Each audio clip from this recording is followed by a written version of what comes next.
Los saludamos cariñosamente en Comunicando Psicología. Gracias por conectarse a esta hora, por acompañarnos en este espacio que, como siempre digo, lo hacemos con cariño, con ganas de llevar un mensaje a las personas que nos ven. Y con el tema que traemos hoy, yo creo que vamos a conectar, sobre todo porque es algo que se vive constantemente y que definitivamente pues, hay que plantear soluciones frente a esto. Vamos a saludar a nuestra invitada de hoy. Ella es Astrid María Gómez Sora.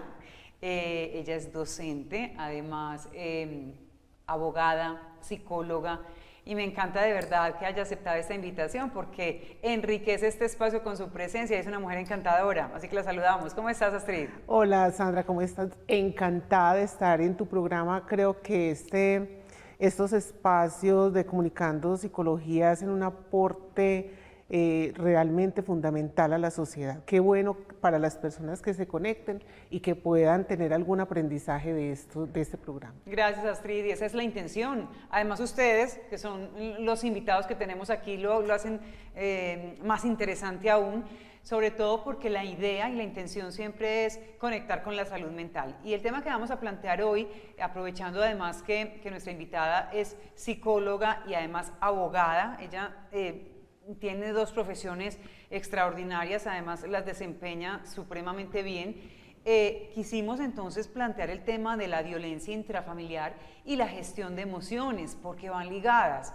Y también vamos a mencionar aquí muchos mitos que hay alrededor de la violencia intrafamiliar y todo esto que tiene que ver y de qué manera el tema emocional también juega aquí papel importante. Entonces, si te parece, Astrid, empecemos por ahí. Definamos violencia intrafamiliar y cómo se conecta con el tema de las emociones. Bien, sea lo primero entonces indicar que la violencia intrafamiliar es un delito penal. Así está consagrado en nuestro Código Penal. ¿En qué consiste? Dice el artículo 229 del Código Penal que el que maltrate a una persona de su núcleo familiar pues será sancionado por el Estado con pena de prisión. Arranca unas penas de prisión mínima de 4 años, pero que se aumenta inclusive partiendo como pena mínima de 6 años cuando esa violencia intrafamiliar recae sobre mujeres, sobre niños, sobre adolescentes, sobre mayores de 60 años, entre otros.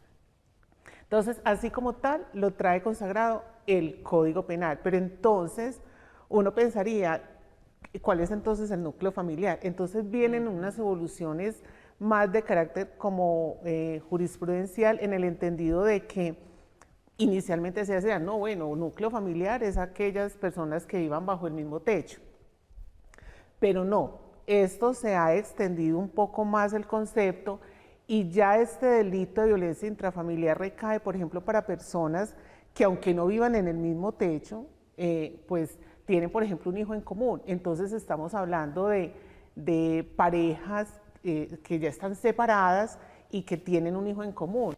Personas que ni siquiera han vivido, digámoslo así, en un libro bajo un mismo techo, pero tienen un hijo en común. Entonces se hace también extensiva para estas personas si cometen pues este delito de violencia intrafamiliar.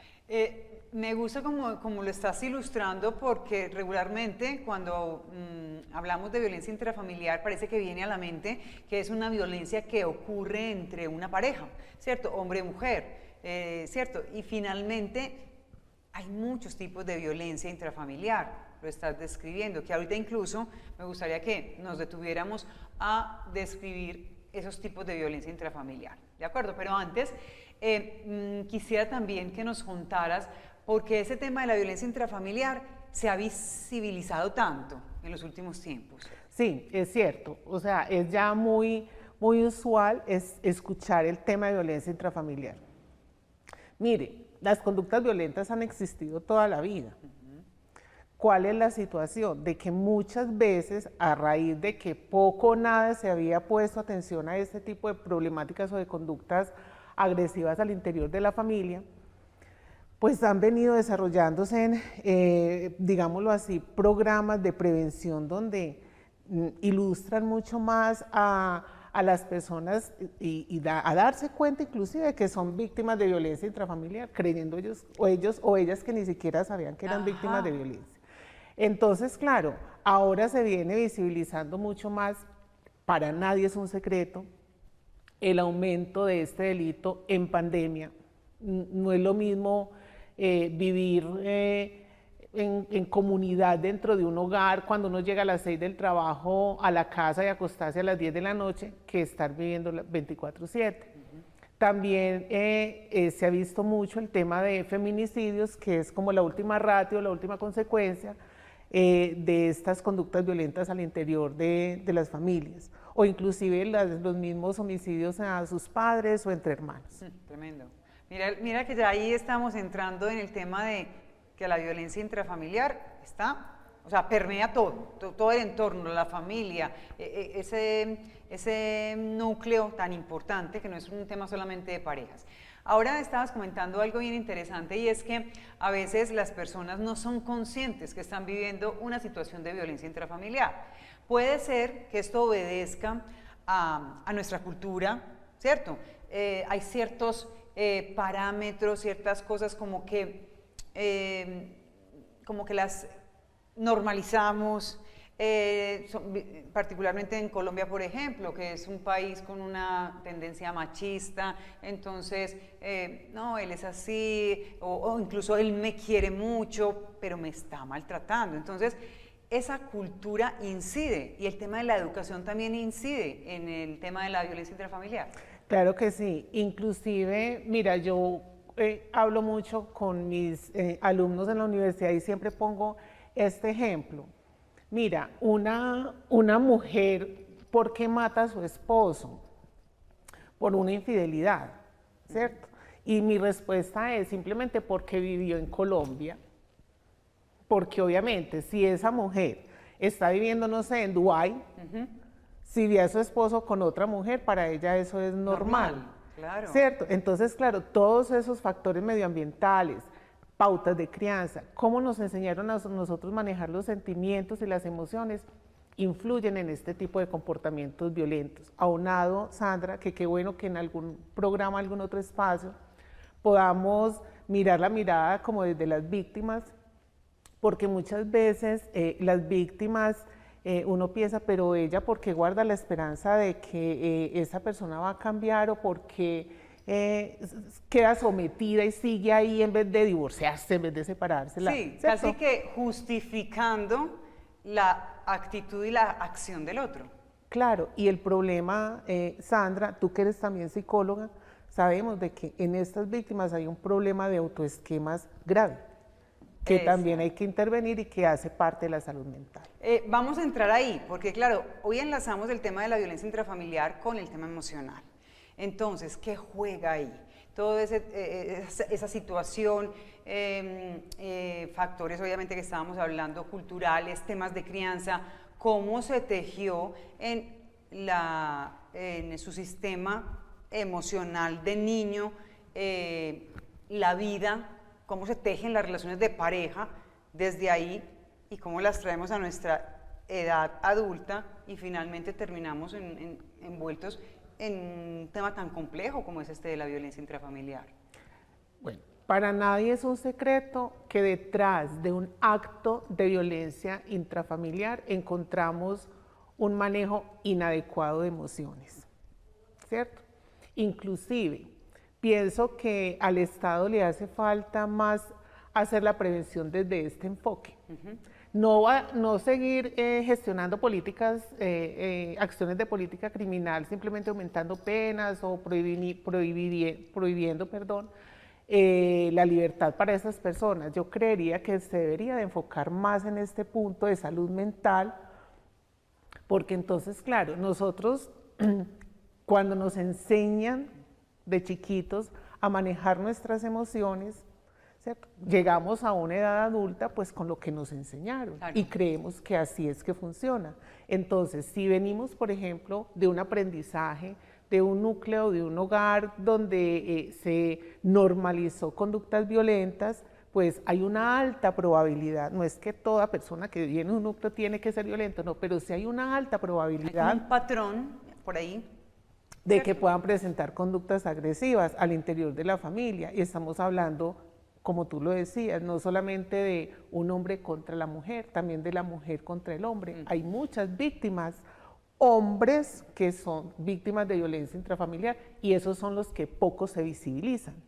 Tenemos violencias intrafamiliares con nuestros padres, que poco se visibiliza también. Claro. Entonces siempre, como tú lo decías al principio, se viene muy enfocando, ¿cierto?, a esta protección de violencias de género, pero que en últimas este delito abarca muchísimo más y que sin lugar a dudas, Sandra, el tema aquí es un problema de salud mental. De acuerdo, estamos hablando de gestión de emociones, entonces ahí tendríamos que decir que es muy importante conocernos a nosotros mismos, ¿cierto? Saber cómo reaccionamos frente a ciertas situaciones, ciertos eventos, pero ahí hay que detenerse. Entonces, incluso se nos ha dicho, ¿no? Es que yo en medio de una rabia bien impresionante, soy capaz de hacer lo que sea frente a algo que me está doliendo porque no está el autocontrol.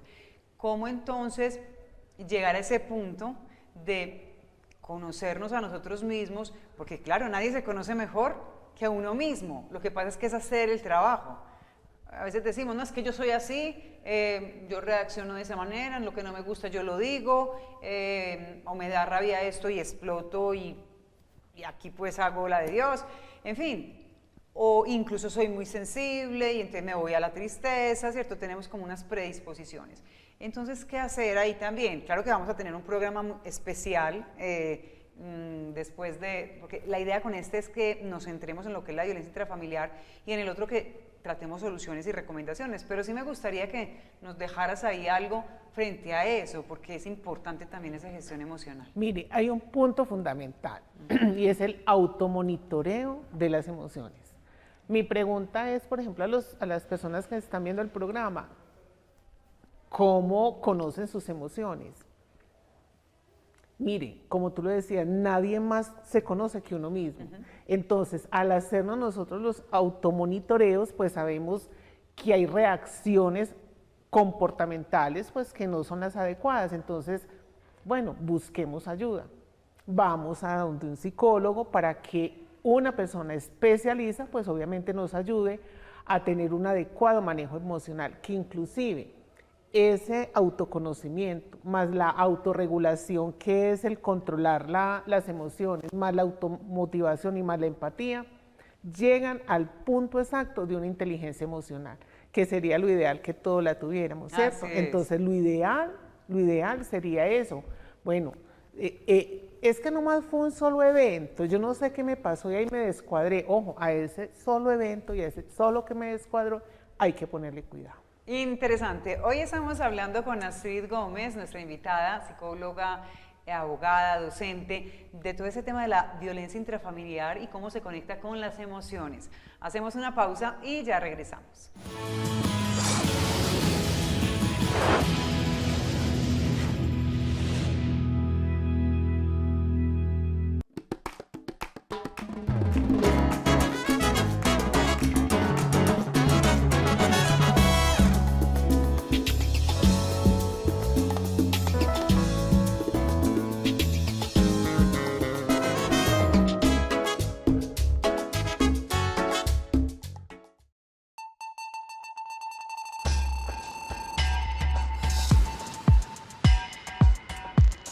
Para la Fuerza Aérea Colombiana es un orgullo ser la pionera en este campo entre todas las fuerzas militares y de policía de Colombia. Somos los primeros que hemos entrado en este gran proyecto del gobierno nacional, del cual nosotros ya veníamos trabajando aproximadamente hace 10 años y en este proceso con EPM aproximadamente 2 años, en el cual EPM nos brindó la mejor alternativa entre varias empresas entre el estudio de mercado, tanto económico y técnico, para poder desplazarse a todas nuestras unidades militares e instalar este sistema de energía solar. Y con el proyecto que tenemos de seguir con las otras unidades y el gran proyecto en el Bichá, donde no hay ningún tipo de interconexión.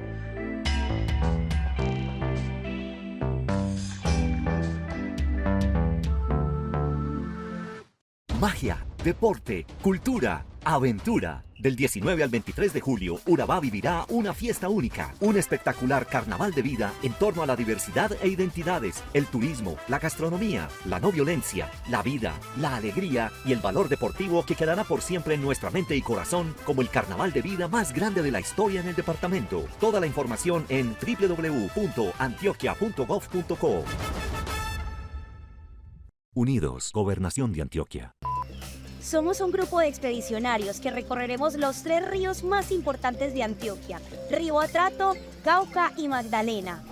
En un viaje en búsqueda de acciones, ideas y proyectos que nos ayudan a enfrentar la emergencia climática. Del 15 de julio al 3 de agosto con la expedición Antioquia llegaremos a Vigía del Fuerte, Turbo, Caucasia, Nechí, Puerto Berrío y Puerto Nare. Habrá encuentros, foros, jornadas ambientales y más actividades. Sigue el recorrido de la expedición Antioquia 2023 por las redes de la Gobernación de Antioquia y por Teleantioquia.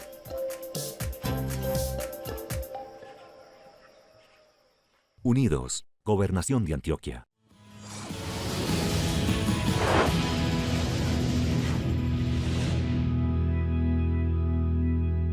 Seguimos en Comunicando Psicología. Hoy nos acompaña Astrid María Gómez Sora, docente. Me encanta porque ella fue profesora mía en la cooperativa. Esa es una infidencia de psicología. Ella, abogada y psicóloga, hablando de la violencia intrafamiliar y el manejo de emociones.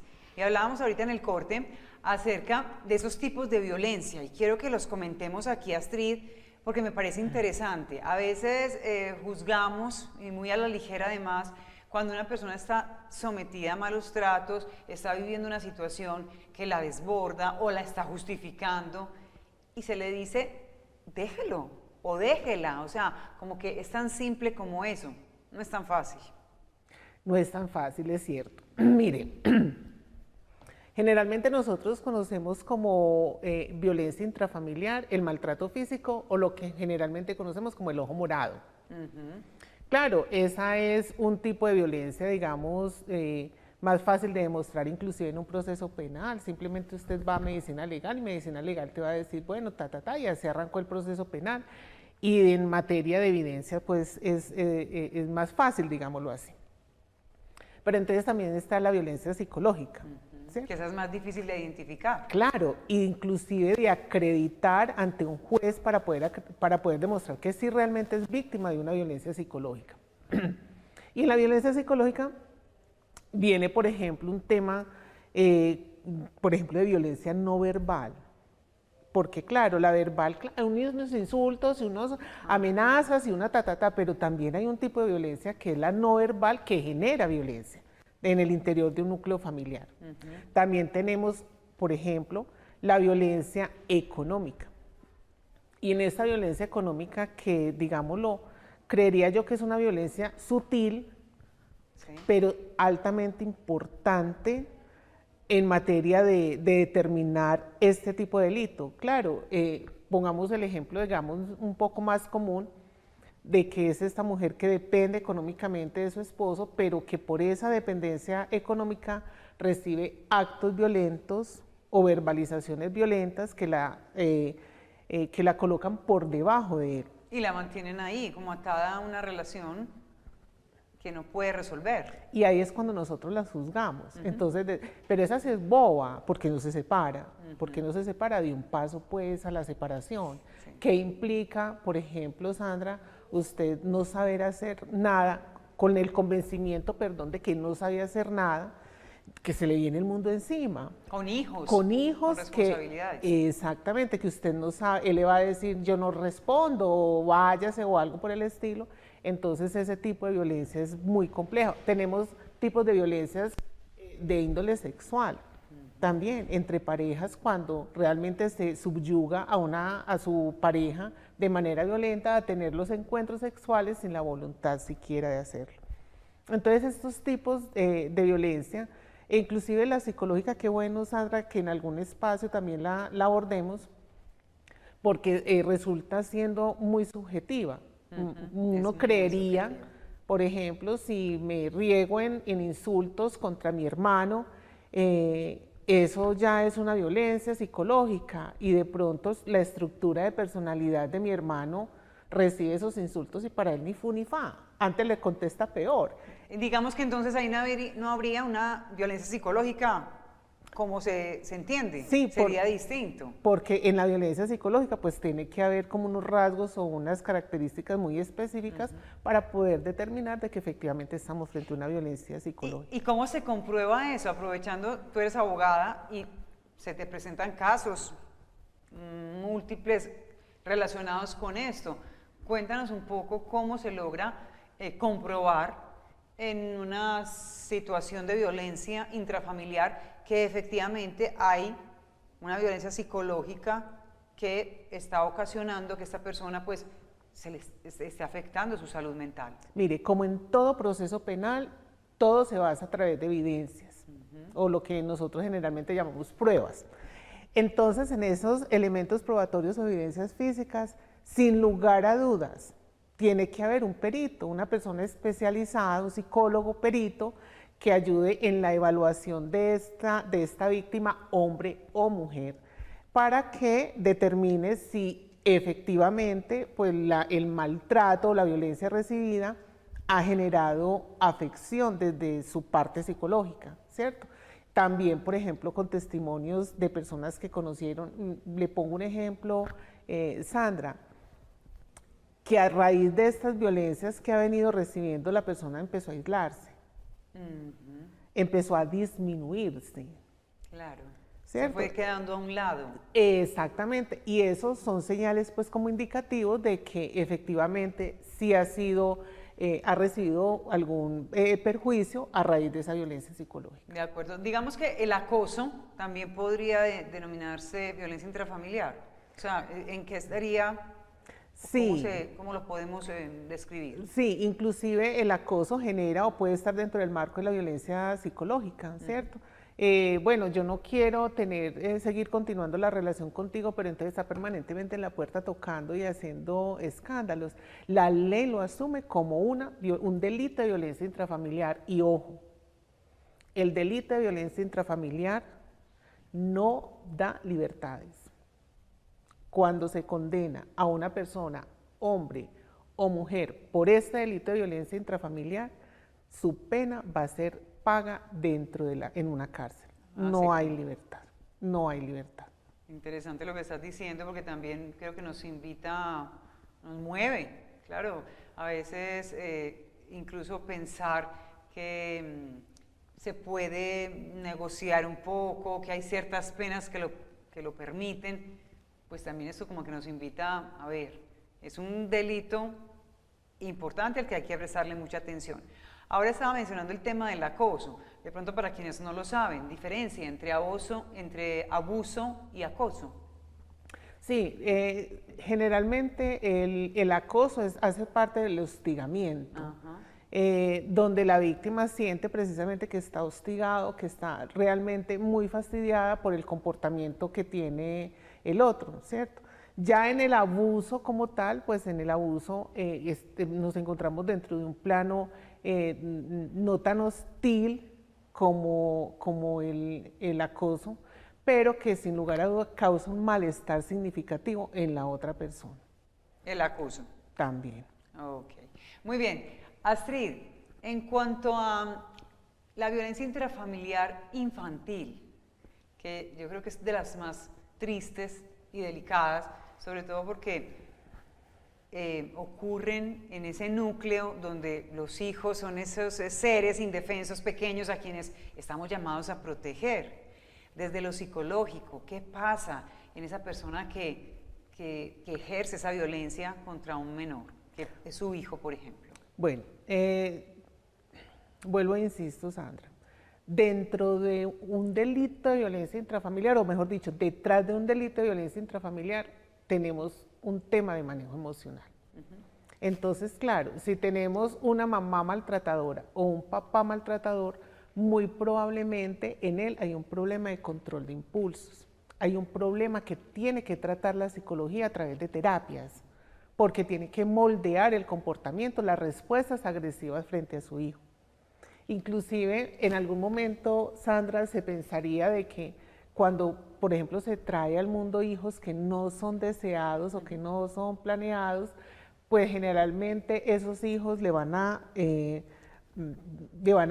como a reportarle a sus padres el hecho de que como no lo quise, no lo quiero, pero pues lo cuido, lo cambio pañales, o sea, soy la mamá común y corriente, muy en el inconsciente pues está ese resentimiento de que, bueno, porque quedé en embarazo, entonces no pude seguir estudiando.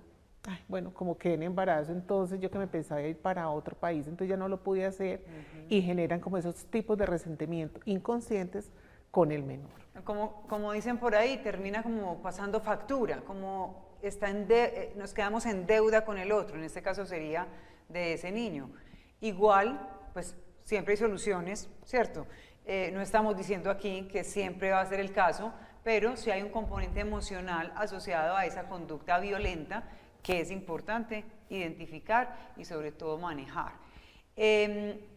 Cuando ocurre lo contrario, puede ser que hay personas que hayan vivido en un entorno en el que sus padres o alguno de ellos haya sido maltratador, y al contrario, puede ser que esa persona, ese hijo, ya no asuma la posición del violento, sino que se ponga en la otra posición de víctima. ¿También ocurre? También puede pasar. Lo que pasa es que como son conductas no sanas, siempre van a generar en el niño comportamientos a futuros no sanos, reflejados en qué, no sé en qué, pero se va a ver reflejado en algo.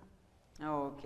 Violencia intrafamiliar y emociones. Es que no quisiera ahondar aquí mucho en las soluciones, porque quiero que nos dediquemos plenamente en el próximo programa para esto, para que ya trabajemos esos autos de los que mencionabas ahora, que son tan importantes en la vida de las personas. Igual ya estamos llegando a la parte final del programa de hoy, pero sí quisiera, Astrid, que hoy dejemos como esa inquietud, ese mensaje en las personas que nos ven frente a un delito como el de la violencia intrafamiliar, cómo conociéndonos también a nosotros mismos podemos trascender esas conductas violentas y lograr llevar o tener mejores relaciones interpersonales. La respuesta es clarísima, Sandra.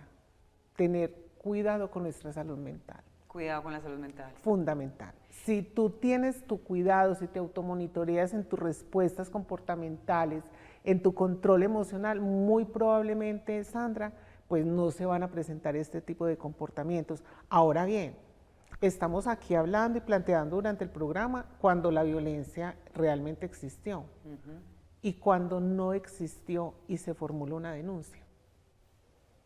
A ver, ¿cómo es eso? Claro, sí. se tienen denuncias formuladas por hombres o por mujeres donde realmente no existió la violencia intrafamiliar. Tremendo, ese tema también es tremendo porque afecta a la persona que no ha hecho nada, sin embargo está siendo acusada. Y afrontar un proceso penal con una consecuencia tan drástica como es la pérdida de la libertad, que también se ve. Entonces, digamos que ahí el problema está planteado más para esa persona que asume ese rol de acusador, queriendo hacerle ver al mundo que esa persona es quien lo está maltratando, está haciendo daño, cuando es realmente esa persona que lo está acusando. Y que se utiliza como estrategia. Le voy a poner un ejemplo. A ver.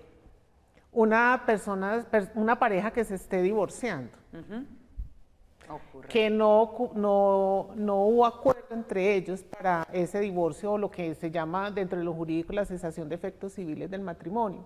Hay que acudir donde un juez en este momento, porque yo sé que hay un proyecto de ley donde va a ampliar un poquito unas causales, pero por ejemplo en este momento, una causal para invocarle al juez para que disuelva ese matrimonio es las agresiones o violencia intrafamiliar. Entonces, tranquilamente por estrategia se puede utilizar este tema de violencia intrafamiliar, ir a denunciar a la fiscalía, cosas de pronto que no son ciertas, y aportar ante el juez de familia la prueba de que denunció para que se le facilite el proceso de divorcio. Pasa, y lo está diciendo ella, que trabaja precisamente en toda esta rama jurídica, lo vive en su trabajo constantemente, y qué bueno de verdad tenerte hoy aquí, Astrid, para ampliar todo ese tema de la violencia intrafamiliar. Como decíamos a lo largo del programa, pues hemos diseñado otro donde vamos a hablar de soluciones, de alternativas, porque este espacio está para eso, para contarnos un poco como lo que nos gusta tanto y luego cómo podemos resolverlo. Así que de momento agradecerte por estar acompañándonos hoy aquí y pues esperamos tenerte muy pronto con nosotros. Claro que sí, Sandra, por aquí estaré. Astrid Gómez, nuestra invitada hoy en Comunicando Psicología. A ustedes muchas gracias por acompañarnos en este espacio donde hablamos de violencia intrafamiliar, el tema emocional. Volvemos en una nueva ocasión para contarles cómo gestionar todas las emociones y vivir en bienestar. Gracias.